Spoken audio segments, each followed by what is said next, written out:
Welcome to Sales is Not a Dirty Word, the podcast that shows you how to convert 8 out of 10 sales conversations without acting like a douchebag. I'm your host, innovative sales coach, Aleasha Bahr, the creator of the Black Sheep Sales Method. Because if it's a fit, it's a fact, and there is no selling involved.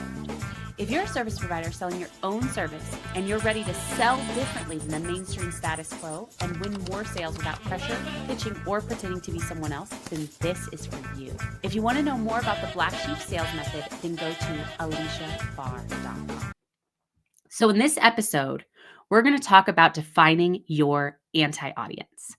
And this is a new concept for a lot of people. And it's really organically comes from the underlying foundational philosophy of Black Sheep Sales, which is if it's a fit, it's a fact, and there's no selling involved. And sometimes people are confused about what that means. So let me explain it. It's really making the conversation about fitting someone to a specific set of criteria that you know means that this person is a fit. And this is very important. You are equally exploring if they are not a fit and you're okay with them not being a fit. So sometimes mainstream sales might have these tactics that are really just psychological manipulation, they have all these ridiculous names for the closes, right? And one of them is the takeaway close.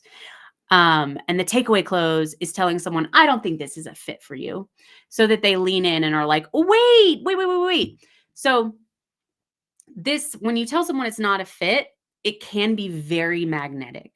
However, the point of you understanding if someone is not a fit is not to manipulate them into saying yes, because if they're really not a fit, I mean, it's a huge drain of energy on you to have clients that are asking for things out of scope, clients that have misaligned expectations, nightmare clients in general. They really drain you and your bank account a whole lot more than they add to it. So it's really important to make sure that somebody is a fit and to filter out people who are not a fit for that reason, but also because it makes you actually sell a whole lot more. People want to work with you more when they realize that you're not just trying to work with anyone who has a pulse and a credit card. So this takes me to the point of this episode, which is about developing the criteria you have for knowing if somebody is a fit or not a fit. So it's not just demographic. A lot of people have defined their target audience to an extent. If your target audience is anyone with a credit card, a working credit card, then that is not a target audience. You have to have more criteria than that. And it's not strictly demographic either. So sometimes people will say, oh, well, it's, businesses who are in between 3 to 10 million, right? With 25 employees or something along those lines. But it's really an indicator that somebody's ready for your service. So it can also be you want to look back at your sales conversations and you want to understand if there are any repetitive patterns in people who say yes. And you want to note what those patterns are. Did they have something in place already, like staff? Did they already have their organic marketing strategy figured out? Did they already have a CRM in place? Or, had they already worked with an operations person or a recruiter or whatever, right? So they had the context for the conversation. Whatever the case, you want to identify what those things are because that is somebody who is a fit for you. And then you want to identify the patterns in the people who say no. So, were they somebody who wanted it all done for you? Were they somebody who was just too busy and they had no time? Was it somebody who had way too much time? Was it somebody who was too small and not at the place where you could help them yet? Was it somebody who was too big, so there's too much red tape? Or whatever, you know what I mean? And you really want to have some type of intake form when somebody books a call with you for you to understand their situation and if they're not a fit. So you can filter that out right away. And you can even put on the intake form, this is not something we do. I have a client who ghostwrites for clients She does not do fiction novels. So, you know, when somebody books a call, she says, "What kind of book are you interested in writing?" And she has a novel that's fiction on there. And then in parentheses next to it, this is actually not what we do, right? Or I have a client who brings on VAs for people to do all kinds of different tasks. And she has a question that asks what type of hire they're looking to make. And if it's a temporary hire, she has in parentheses, this is not what we do. So you don't have to have those conversations with people, right? And simultaneously, it makes the person who's looking for a permanent hire, who's looking for a memoir or a thought leadership book, it makes them more excited because they understand that you specialize in helping this particular person with this exact thing. So I'm sure you've heard that, like, if you serve everyone, you serve no one, and the riches are in the niches and all that. So this is kind of building on that concept, right? So the other thing that you want to think about is the people who get great results with you. What do they have in common?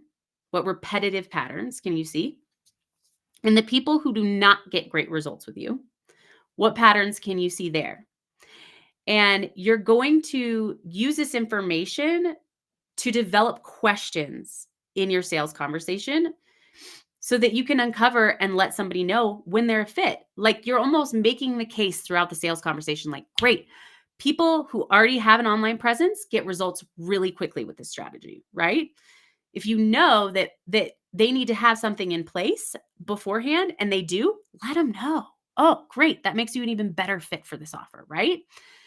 So some examples might be not a fit could be, I see this a lot of time with marketing agencies, somebody who needs leads. And they take the person on, and what they're really doing is building like a following, engagement, thought leadership, which indirectly leads to leads. But anybody who wants leads wants them yesterday, wants them now, wants them in the next 30 days. So you'll end up having a really disappointed, angry client who doesn't appreciate all this wonderful work you're doing because they really just wanted leads. So it's like, if you don't have a timeline of at least 30 days to get leads, then this is not a fit, right? I don't want to sell you something that's going to put you in a worse position and not give you what you want. And that type of transparency is magnetic because that makes people want to refer people to you, right? It makes them want to come back when they do need something.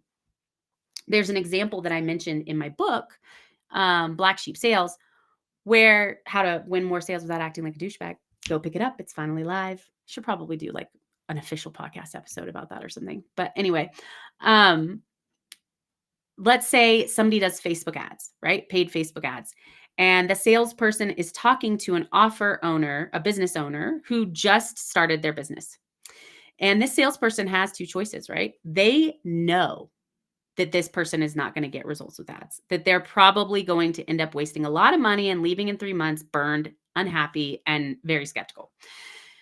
So they can make the choice to bring the person on anyway and make the commission for those 3 months. Or they can tell the person, you know, if you haven't already tested some things that work organically, then you need a financial runway of at least 6 months to dial this in with Facebook ads. So what I'd really recommend is going and trying some different messaging and audience targeting organically. And once you have something that works, coming back and putting money behind that, and it will work much faster. And the person, although you don't get the commission in that moment, that person is going to want to come back to you because they know you're not going to lie to them.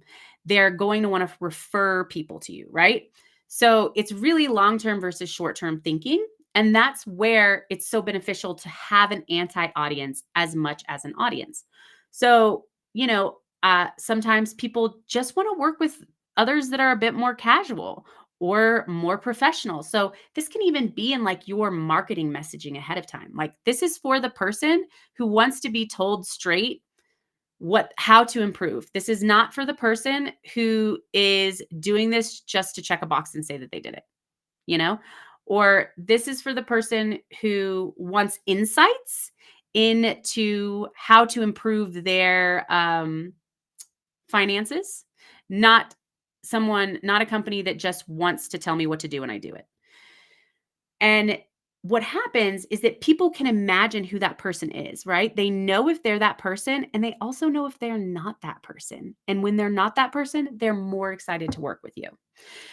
So whenever you have those patterns, you can ask questions around it, right? So like, have you had success organically? Like anything that's worked, let's talk about it. Great, that makes you an even better fit, right? Or if they haven't, you can say, okay, usually I recommend that you go do that first before putting paid ads behind it, right? Maybe if it's somebody who's writing a book, do you have 2 to 3 hours to meet with a ghostwriter? If no, then it's not a fit, right? Are you somebody who really wants to make sure that their book is designed to create the result? Or are you somebody who is just trying to write a book and get it out?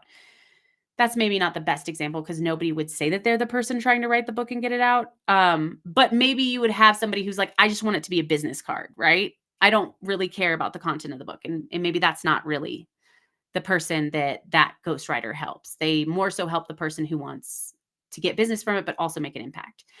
So you're able to tell someone actively when they're a fit and not a fit. And when you transition into your quote unquote pitch or explanation of services or whatever you want to call it, you're able to say, I don't see any red flags here.